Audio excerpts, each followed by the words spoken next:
Isn't it strange that the very system that teaches us how to think never once invites us to look at thinking itself? From the moment we are born, we are trained to analyze, compare, plan, and define, but not to see the instrument we are using. People come to me and say, "Alan, what is this higher consciousness everyone talks about? And why does it feel like society quietly discourages it?" And I can't help but smile, because that very question reveals the heart of the matter. You see, the most effective trick of control isn't censorship or force. It's distraction. It's teaching people to confuse thinking with awareness, knowledge with wisdom, and noise with truth. We have been conditioned to look outward for meaning, to seek authority in experts, leaders, and systems, while forgetting that the source of consciousness is already here, before all thought, before all ideology. The elites, as you call them, don't need to suppress awakening through oppression. They do it through overeducation, through endless stimulation. When the mind is crowded with opinions, symbols, and self-importance, it no longer sees, it only reacts. And that's the secret. The machine doesn't have to silence you if it can keep you talking. So, the awakening people speak of isn't an act of rebellion against the system. It's the quiet realization that the system was never outside you. It lived inside your head, in your inherited thoughts, your borrowed language, your unexamined beliefs. The moment you notice this, even for a breath, the game begins to collapse. You see that you were never asleep because someone made you sleep. You were asleep because you mistook dreaming for waking. And to see that, clearly, simply, without anger, is the beginning of the end of the trick. When people hear the phrase higher consciousness, they imagine something distant, shining, and reserved for saints, mystics, or geniuses. They picture enlightenment as a kind of spiritual lottery, a rare state achieved through endless rituals, secret teachings, or divine favor. But that, you see, is part of the illusion. The idea of higher consciousness has been packaged, branded, and sold like an exclusive membership to a cosmic club. In truth, there is nothing higher about it. It is not above you, nor beyond you. It is what remains when the noise quiets down, when you stop mistaking your thoughts for reality. Higher consciousness is simply consciousness freed from commentary. It's not an achievement, but a recognition. The trick that keeps humanity asleep is the endless search for what's already here. The mind loves the chase because it ensures it never has to stop. Society, religion, and even science participate in this game, each promising a future revelation that never arrives. Meanwhile, the simple fact goes unnoticed. Awareness doesn't need improvement. It only needs to be seen. The propaganda isn't only in the media, it's in the mind. The constant narrative telling you who you are, what you must become, and what you must fear. The more you try to elevate consciousness, the more you affirm that you are separate from it. The great irony is that what we call higher consciousness is the most ordinary thing in the universe, the clear perception of what already is. It doesn't belong to the wise or the powerful. It's the birthright of every human being who pauses long enough to look, to listen, and to realize that the mystery they seek has never been hidden, only drowned in noise. Imagine you are sitting in a dark theater. The curtains rise, and before you, a dazzling performance begins. Puppets dance across the stage, painted faces smiling, voices echoing through hidden speakers. The lights flicker in perfect rhythm with the music, and the crowd laughs, cries, applauds. Everything feels alive, important, real. But then for a single instant your eyes drift upward, and you see it. The strings, the faint movement of the hands that pull them. The illusion doesn't vanish, but it changes. You can never unsee what you've seen. That, right there, is the awakening of consciousness. It's not that the play stops. It's that you stop believing it's all there is. The puppets still move, the music still plays. But now you perceive the silent intelligence animating it all. The world is a magnificent performance, social roles, nations, identities, all part of a grand choreography. But most people never look beyond the stage. They argue about the characters, praise some, despise others, and never once ask, who writes the script? Who operates the lights? Who profits from the distraction? The elites don't need to control the puppets. They control the rhythm of the show. And as long as your eyes stay on the stage, the illusion remains complete. The moment you look behind the curtain, however, the spell weakens. You start to see that what moves the strings isn't evil or good. It's unconsciousness itself, acting through fear, desire, and repetition. Higher consciousness is not about destroying the play, but about seeing it with awareness, understanding that you can watch it, even participate in it, without being trapped by it. You can appreciate the beauty of the illusion while knowing it's an illusion. In that realization you become free, not because the theater disappears, but because you are no longer only a character within it. You are the one watching, awake in the audience, smiling at the dance of shadows.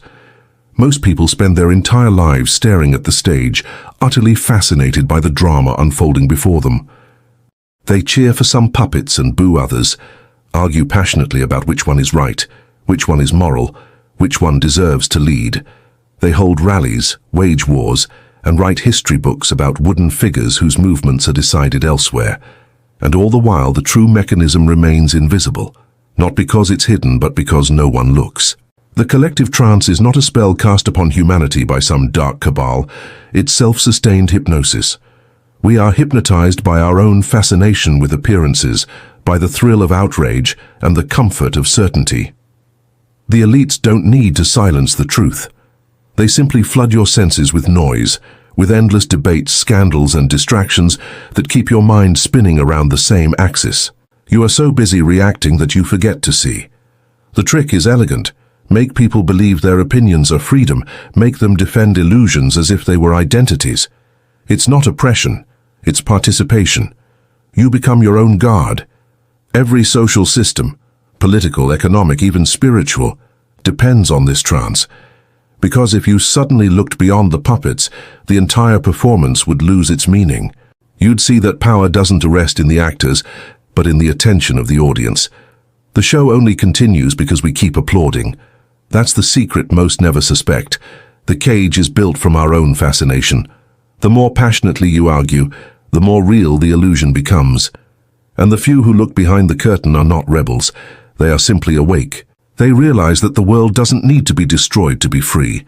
It only needs to be seen clearly, without the fog of collective dreaming. Then, the stage remains, the puppets dance. But the spell, finally, is broken. Watch a child encountering the world for the first time, the way their eyes widen, not out of understanding, but out of pure contact. They see light, color, motion, texture, not concepts, not symbols. To them, a leaf isn't a leaf. It's a shimmering miracle that moves when the wind breathes. A puddle isn't water on the ground. It's a universe reflecting the sky. That unfiltered perception is the original state of consciousness, before language carved the world into pieces, before education replaced seeing with labeling. But we don't let them stay there. We call it growing up, learning, becoming civilized. Slowly, we train them to trade wonder for certainty, intuition for definitions. We teach them to obey the grammar of the mind, to categorize, to separate, to judge. We make them believe that knowledge is superior to awareness, that a name contains the mystery. And so, bit by bit, they forget how to see. The tragedy is that this conditioning doesn't destroy their vision, it overlays it with noise. Beneath the adult who calculates and plans still lives that original seer, under silent, open, uncorrupted. But the system depends on keeping that child asleep. Because a mind that truly sees can't be manipulated. You can frighten, reward, or punish someone who thinks. But how do you control someone who simply perceives? The elites don't fear rebellion, they fear innocence, because innocence sees too clearly to be deceived. That's why we are taught to mistrust simplicity, to equate seriousness with intelligence. But the child knows what the scholar forgets, that reality doesn't need interpretation, it only needs attention. To return to that purity is not regression, it's revelation. It is remembering the world before it was translated, before the puppet became more important than the strings. For some, the trance doesn't dissolve through philosophy or gradual reflection. It shatters. It can happen in a moment of loss, a near-death experience, an unbearable silence that tears through the fabric of routine. Suddenly, the machinery that once dictated every movement, the beliefs, ambitions, anxieties, and explanations, grinds to a halt. Something occurs that doesn't fit the script, and the mind, unable to categorize it, momentarily collapses. In that pause, awareness floods in. It's not dramatic or mystical. It's shockingly ordinary. The air moves, the body breathes, sounds happen, and yet everything feels raw, immediate, terrifyingly real. The intellect, desperate to regain control, starts labeling again. I must be awakening. This must be enlightenment. But those are just the old mechanisms reasserting themselves, trying to recapture what cannot be owned. When the trance breaks, even for an instant, you glimpse the naked simplicity behind the world of symbols. You see that what you took for life was mostly commentary, an endless echo chamber of thought reacting to thought.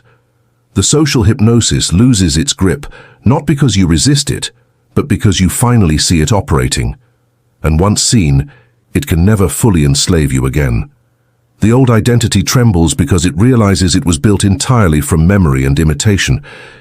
Who are you without the story, without the noise, without the mirrors reflecting back approval or blame? The answer is silence. Not emptiness, but presence. A living stillness untouched by description. For the first time, you are not performing. You are. No ideology, no belonging, no role to protect. Only the raw awareness that has always been here, watching the rise and fall of illusions. And though the mind will rush to rebuild its walls, a small crack remains open. Through it, light continues to pour. The most sophisticated illusion ever created is the belief in a separate self.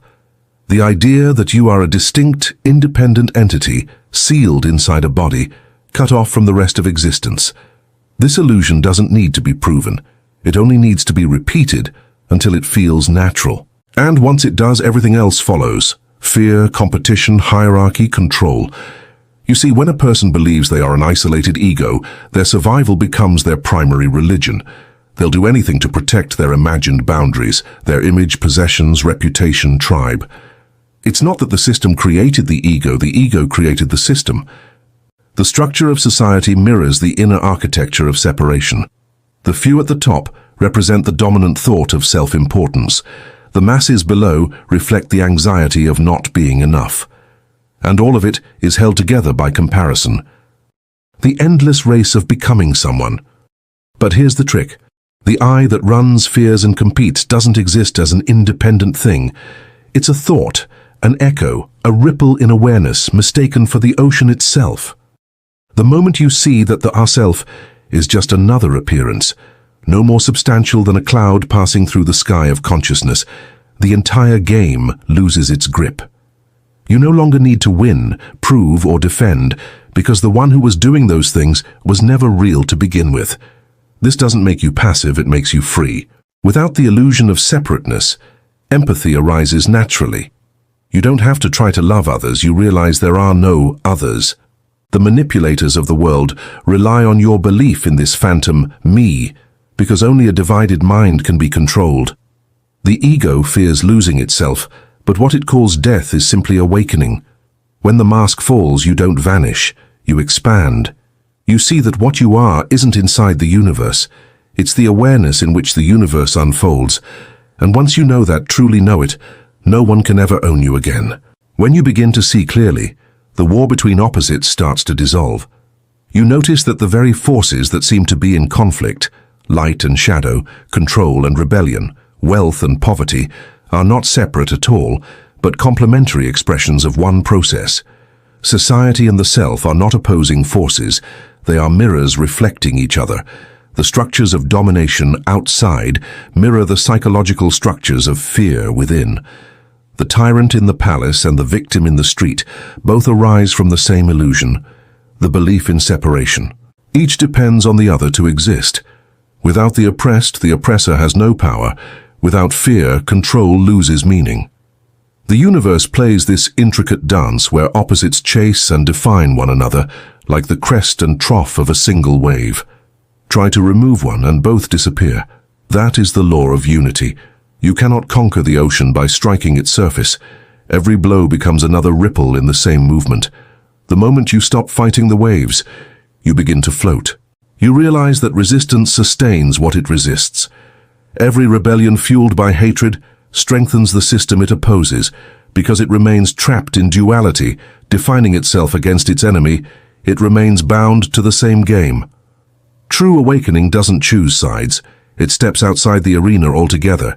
It sees that what you call them and us, good and evil, are perspectives, not absolutes.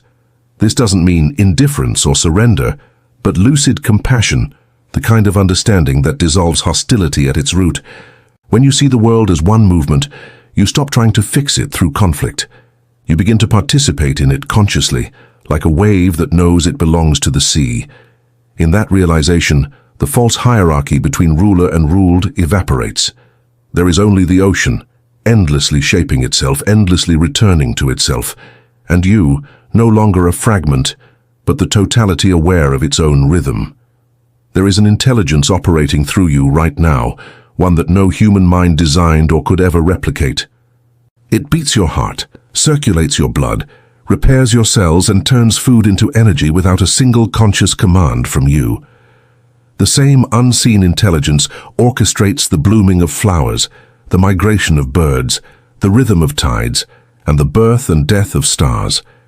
It doesn't need instructions, approval, or belief. It simply is. Yet somehow, we've been conditioned to forget this. We live as though life must be managed, directed, and controlled by systems, ideologies, and institutions. We place our faith in hierarchies, political, religious, technological, as if existence itself were incompetent without human supervision. That is the greatest arrogance of civilization, the assumption that chaos would reign without our control, when in truth order arises naturally from the fabric of life. The so-called elites thrive on that forgetfulness. Their power depends on convincing you that you are separate from the intelligence that animates everything. Once you believe that, you become dependent, waiting for permission, for salvation, for structure. But notice, the trees grow without rulers, the planets orbit without treaties, the body heals without government. Life organizes itself through balance, not domination. The mind of nature is not a linear logic, but a living wisdom that adapts, integrates, and evolves through harmony. When you reconnect with it, the illusion of external control collapses.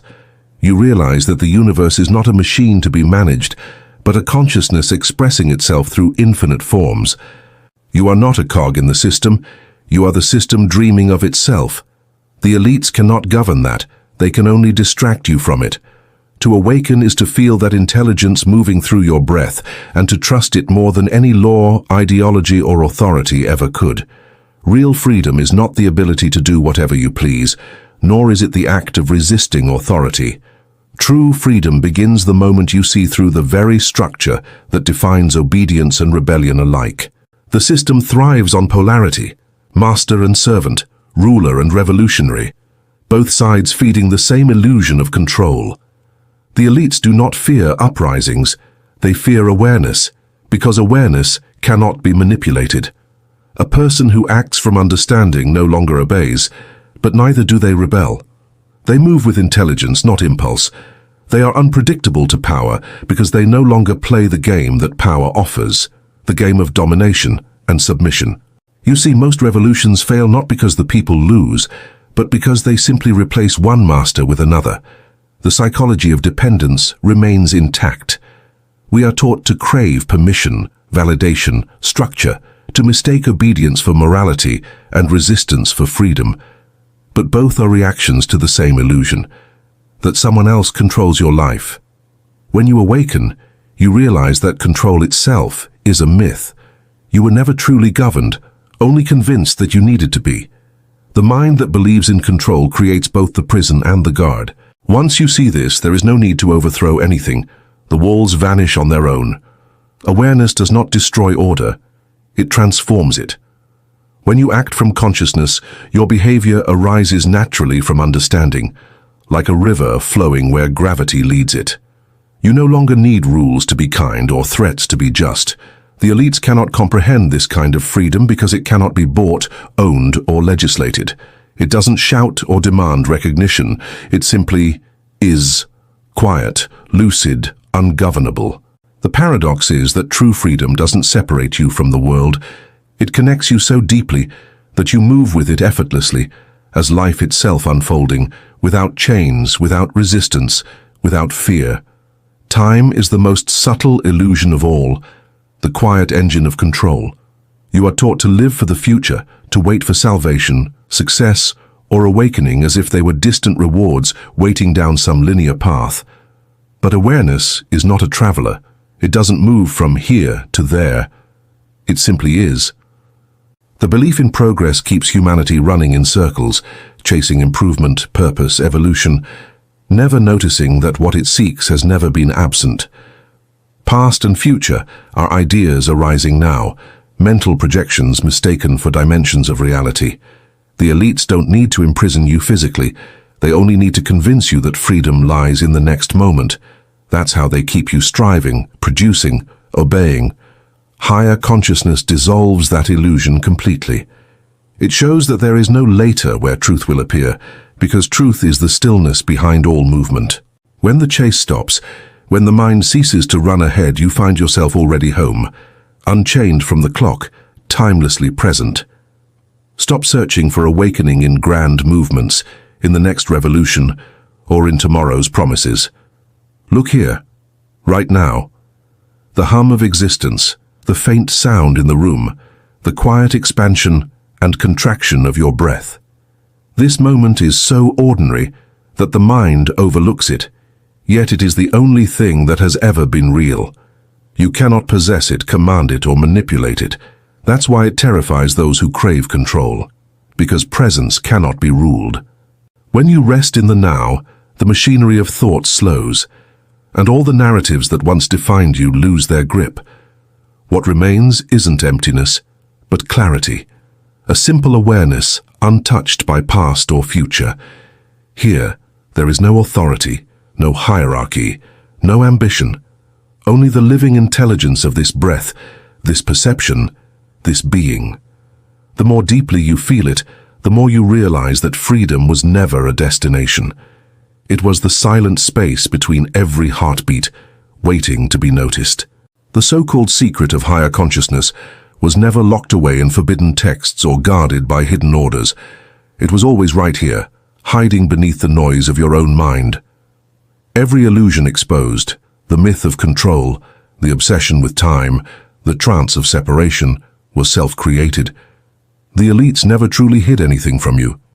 They simply amplified the distraction already within you. The real trick wasn't external manipulation, but internal hypnosis, your own belief in the voice that calls itself I. The more you tried to master life, the further you drifted from it. Yet when the striving stops, clarity dawns. You see that awareness was never lost. It was merely buried beneath commentary, opinion, and fear. In that silence, the fragments reunite. Self and world, subject and object are seen as one movement. Nothing to seek, nothing to achieve, only the recognition that you were never separate, never powerless. The truth wasn't stolen, it was simply ignored in the rush to become someone. Stop searching for the face behind the curtain and start noticing the hand that moves your own. Every time you look outward for the source of control, you strengthen the illusion that it exists outside you. Reality isn't hiding from you, it is simply waiting for you to see without the filter of fear, ideology, or expectation. The moment you drop the lens, the ordinary becomes luminous. The sound of the wind, the warmth of your skin, the quiet pulse of being, all reveal what no secret group could ever conceal. That consciousness itself is the power they fear. Awakening is not a rebellion, but a seeing. It doesn't destroy the world. It dissolves the story that kept you enslaved to it. You realize that every string you thought was holding you was also being held by you. Freedom is not found in tearing the system apart, but in recognizing that the system never contained you. When you truly see, the game ends quietly, not with noise, but with presence. The awakening they fear is simply you, awake, seeing clearly.